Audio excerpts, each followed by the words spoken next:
Have you ever had one of those childhood summers that just stays with you?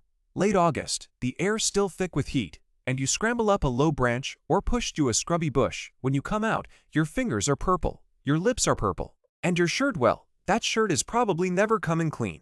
You get scolded when you get home, sure. But what you remember more clearly is that first bite. A little sharp on the front, then a soft, gentle sweetness. Juice bursting in your mouth, carrying a scent you can't quite name, something like crushed leaves and morning dew. I'm talking about the mulberry. This fruit is easy to overlook. It doesn't have the glossy red perfection of a strawberry. It doesn't travel across oceans with a premium price tag like a cherry. Honestly, it barely behaves like a proper fruit at all. No thick skin, no hard pit. Touch it too hard and it falls apart.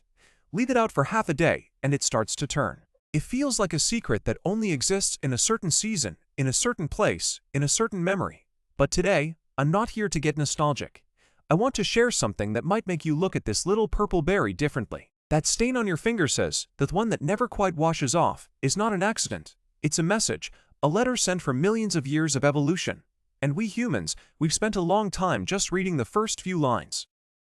Let's start with a bigger story. You've heard of the Silk Road. In our usual imagination, it's this grand tale of caravans, camels, deserts, and the meeting of East and West.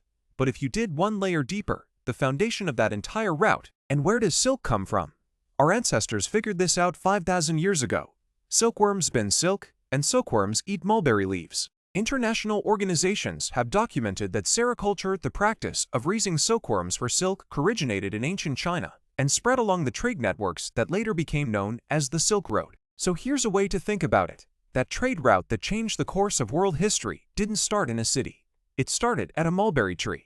The leaves of one tree fed countless silkworms. Those silkworms spun thread that was woven into silk worth more than gold. That silk crossed deserts and oceans, and for the first time, East and West truly began to know each other.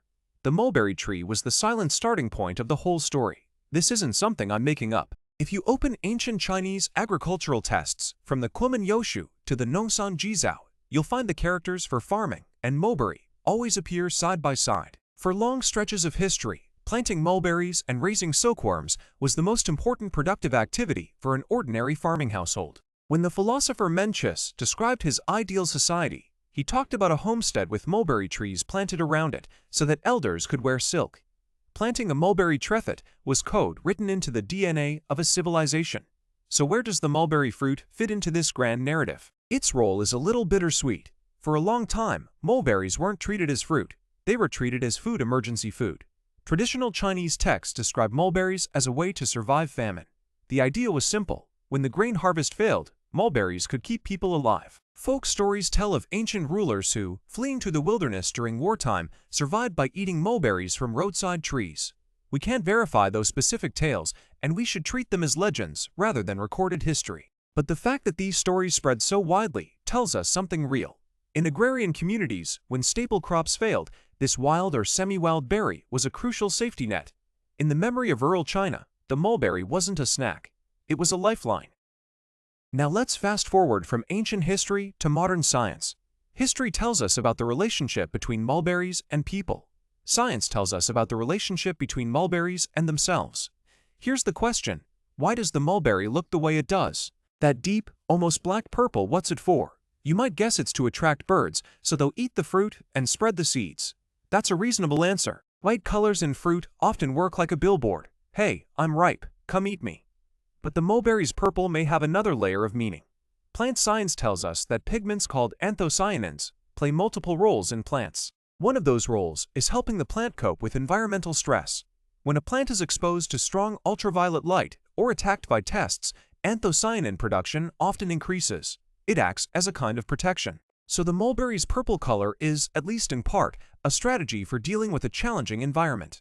But here's an important caveat. Different varieties of mulberry have very different color intensities, and their anthocyanin levels vary widely. You can't simply judge a mulberry's defensive capacity or nutritional value by how dark it is. The relationship between color and function isn't that simple. What we do know is that mulberries are rich in anthocyanins and related compounds. In laboratory studies, these compounds show strong antiradical activity. They can neutralize free radicals in a test tube. But here's the key distinction. In a plant cell, anthocyanins genuinely participate in defending against stress. When we eat the mulberry, Whether those compounds do the same thing inside our bodies is a completely different question.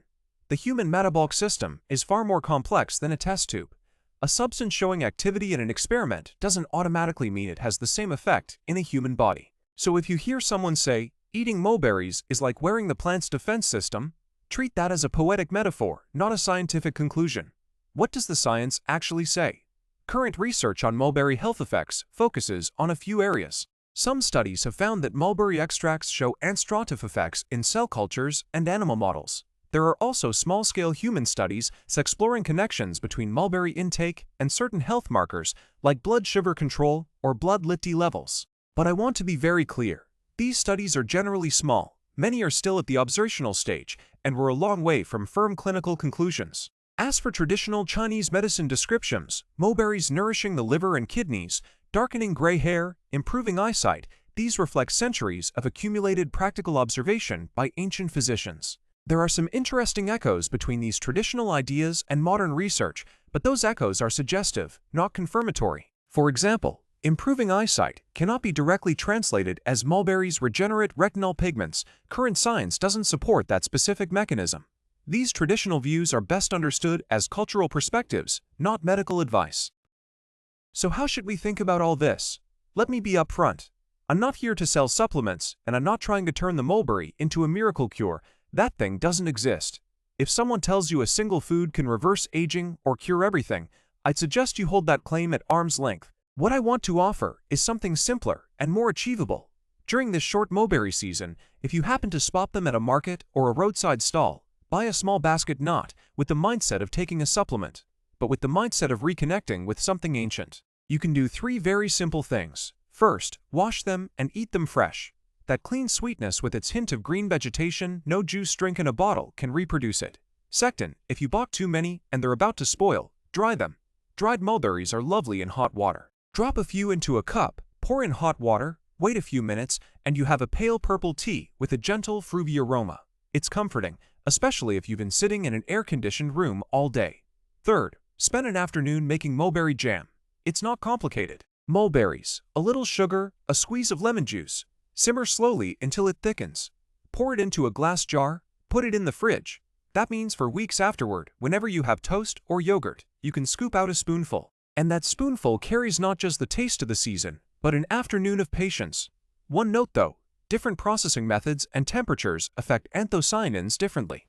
Some methods significantly reduce their levels, others are gentler. If you care about preserving nutrients, it's worth looking into the options and choosing a method that works for you. See. None of this is complicated. You don't need to change your diet. You don't need to spend much money.